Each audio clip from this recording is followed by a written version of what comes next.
Hello, everybody. Welcome to Module 8. This means that you are at the end of the course, you've completed everything, you've run the good race, you have finished it. So, congratulations. Today, I'm just going to talk about how we're going to finish well. So, this week, you have only one chapter to read, and that's called Chapter 12 Approaches to Reading. Then I have some videos. One's on Reader's Workshop. I have another video about the language experience approach, project-based learning. So different videos. And the reason I have these videos is because we're kind of wrapping up everything this week. And your discussion post is to use your learning from this week's reading to consider one of the following approaches. So I want you to give a specific example of when you incorporated a basal anthology approach. So many of you, if you teach things like where I work at in Polk County, like Wonders or Savez, though that's a basal. That is and that's what most schools use. So it's a curriculum that they buy that has a very sequential scope and sequence and resources and materials.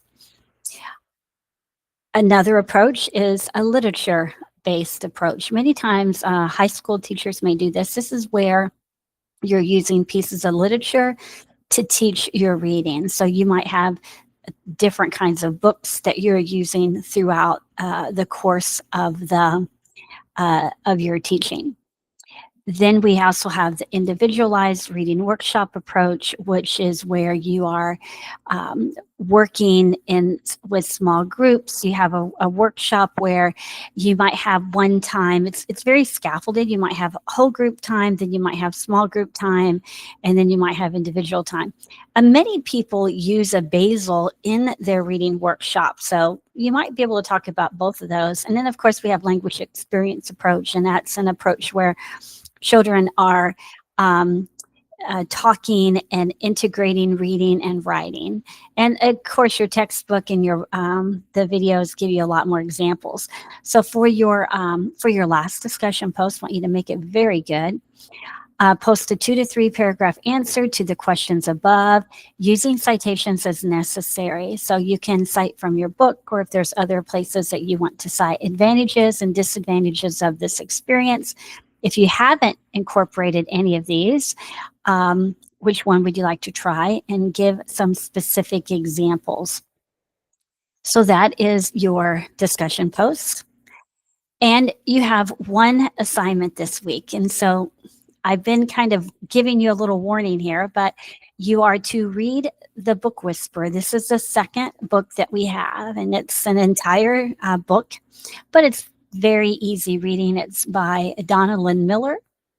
You're going to choose a minimum of 2 quotes per chapter. That's a minimum. And what you're going to do is on the left side, you will write those quotes. And on the right side of the journal, you're going to respond reflectively, indicating why the quotes was meaningful, how it related to our class readings, discussions, and so forth. I have put a double entry journal template for you, and it's pretty simple, but I will show you that.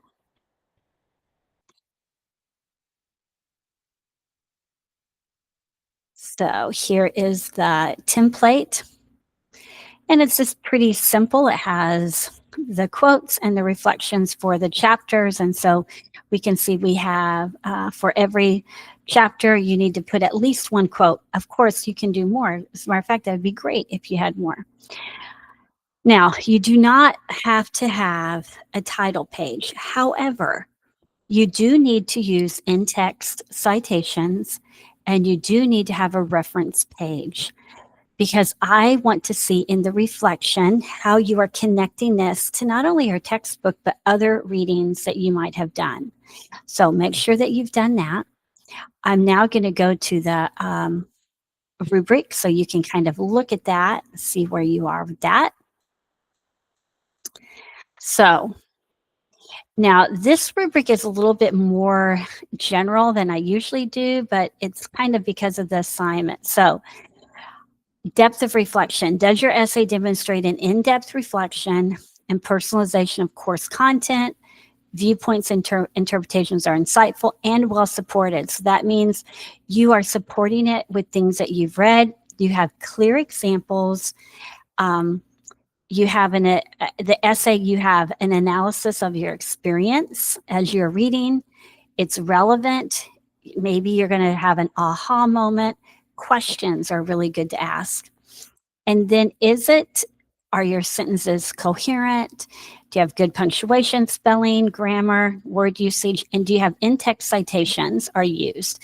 Now, I said APA. Again, I know what this says, but you only have to have the in-text citations and the references. I will not count off if you don't have the title page. The points where people usually get off is the first part, depth of reflection. So if you're just saying, I believe or I think, you're not going to get the full points on this. What I'm looking for is how have you connected this to what you've read? And it could be articles that you've read or our textbook. And then giving clear examples that link what you're saying. So those are the two big assignments this week. Not a whole lot, but it's a good way to kind of end.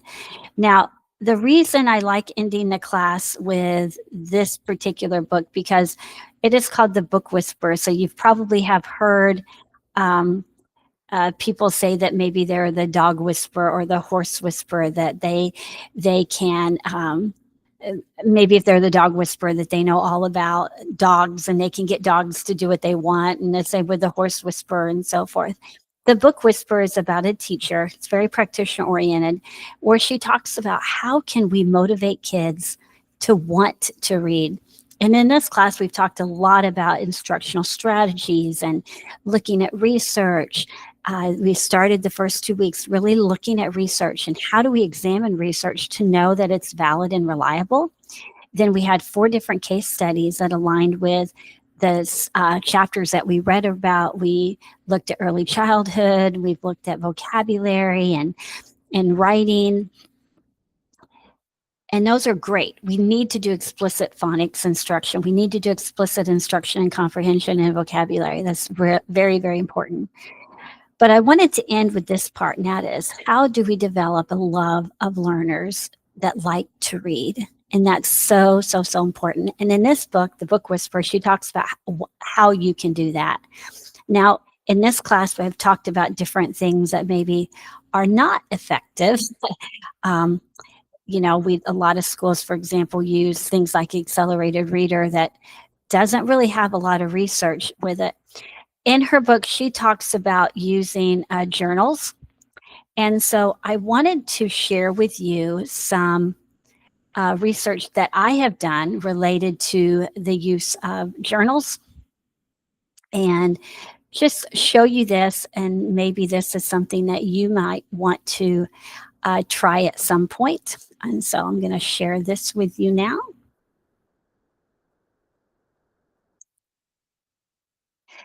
So what I'm going to share now is actually something that I did, a presentation that I did in Albania when I was there. So I just wanted to share with you, and parts of this I'm going to be skipping because it is not, doesn't pertain, but I wanted to show you. So what is a reader's notebook? And in the book that you read,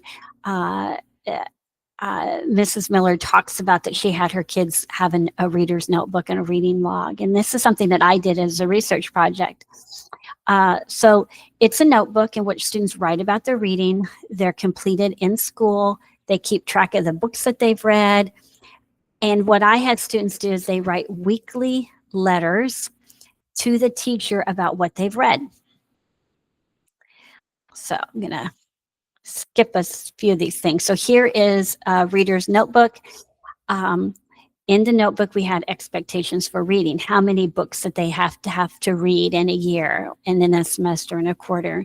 They kept track of the books that they were interested in, books they wanted to read. And then we had this conversation where they would write 1 letter a week. And then I would respond. And I have put in this, I put a link to a free reader's notebook if you would like to use it. I'm going to show you that. And I will share this in class, and that way, if you guys want to use it, you have it. So here's an example of a notebook, and we can see the different components where the kids keep track of the books that they want to read. They keep track of, sorry about that. They keep track of how many books they read from each genre.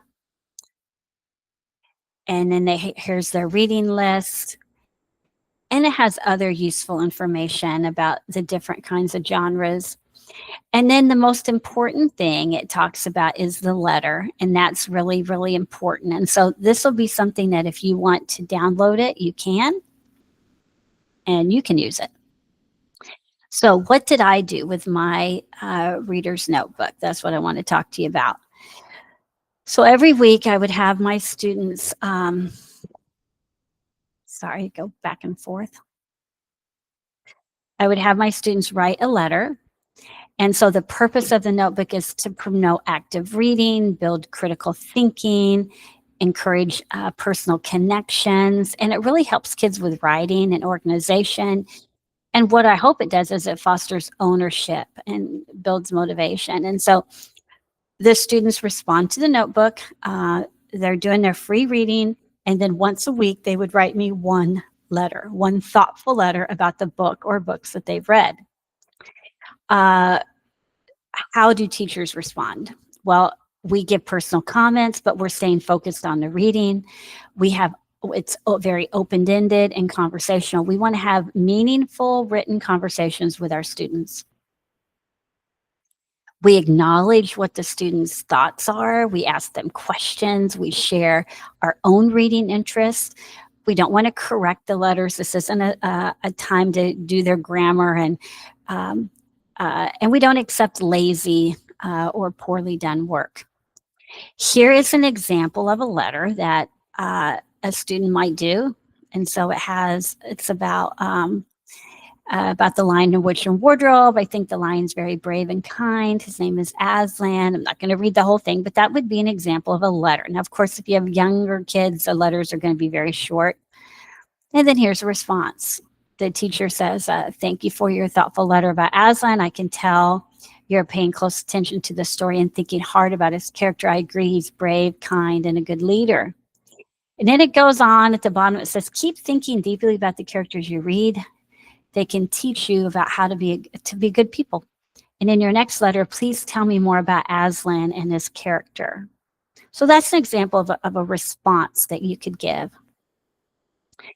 And so these are different kinds of questions that I would try to ask, and you want to try to get those higher order questions. I'm going to skip some of this, but what I wanted to show you was some of the research that I did. So when I did this research project, I worked with 3 fourth grade teachers. All fourth graders wrote 1 letter a week.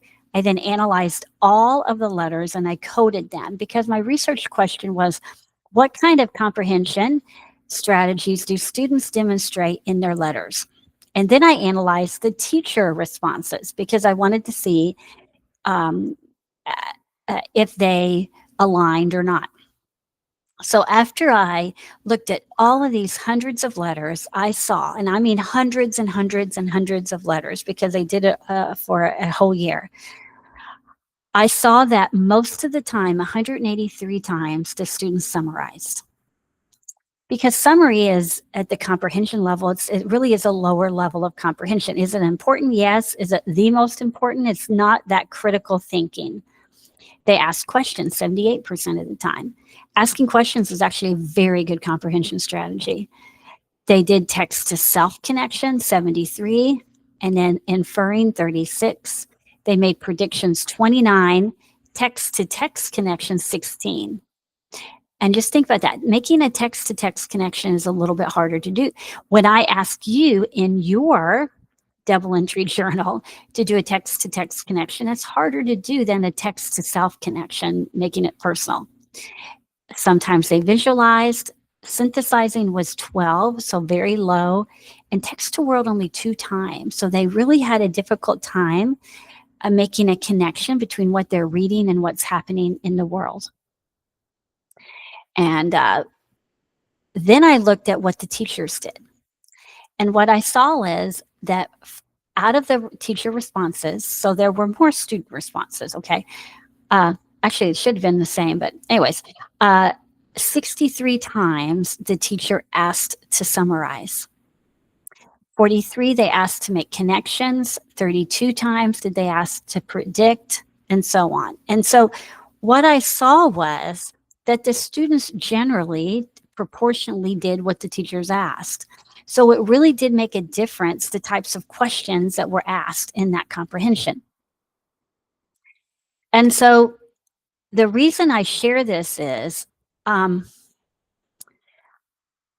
in her book, in the book Whisper, you're going to be reading about how to motivate kids, how to get them to enjoy reading. And I want you to know that things like accelerated reader don't have a lot of research to show that they're helpful and that they're motivational.